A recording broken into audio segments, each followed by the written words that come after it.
6 Şubat'ta herkes gibi biz de Adıyaman'da depreme yakalandık.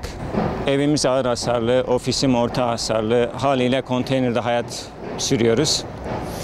2 tane çalışanımı kaybettim. Depremde 2 tane ofis çalışanımı kaybettim. Ne ihtiyacınız var derlerse hayatta insanların her şeye ihtiyacı oluyor. İşte plazadan konteynere düştük. Hayat konteynerde devam ediyor Adıyaman'da. 6 Şubat'tan bu yana da ne değişti derseniz hayatınızda çok bir şey değişmedi. Yıkımlar devam ediyor hala. Kalıcı barınma konutları teslim edilmedi henüz.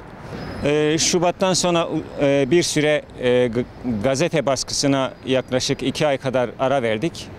O süreçte internet haber sitemiz üzerinden yayın hayatımızı sürdürüyorduk. Tabii hükümetin o süreçte elemanlarınızı çıkarmayın, size destek olacağız sözü vardı. Onlar da tuttular, İşkur üzerinden personele cüzi bir maaş, sigorta şeyleri kesilmedi. Sigortalarını kesmedik, onları sonradan ödedik tabii. Nisan'a kadar da bu süreç devam ediyor ama biz 2. aydan itibaren baskımıza başladık, yayın hayatımıza devam ettik. Bizim aslında cihazlarımızın bir kısmı depremde zayi oldu. Hala ihtiyacımız var mı? Var. Yani biz yazıcıya ihtiyacımız var, bilgisayara ihtiyacımız var, kameraya vesaireye ihtiyacımız var. Bu ihtiyaçlarımız kısmen karşılandı tabii. Ama tamamen karşılandı mı dersen değil. Personel bulamıyoruz.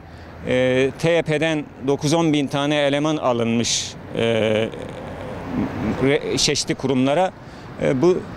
Bu anlamda personel sıkıntısı yaşıyoruz. Yani biz muhabir bulamıyoruz işin doğrusu.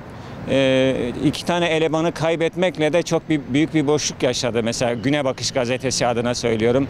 Gazetemiz bir boşluk yaşadı. Bunu henüz dolduramadık.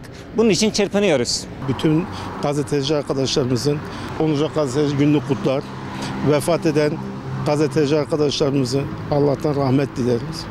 6 Şubat'ta aslında bir felaketi yaşandı Adıyaman'da. Tabii büyük kayıplar oldu. Sıkıntı yaşayan arkadaşlarımız oldu ama bu sıkıntılar bir an önce çözüldü. Basın olarak yerler böyle tahsis edildi.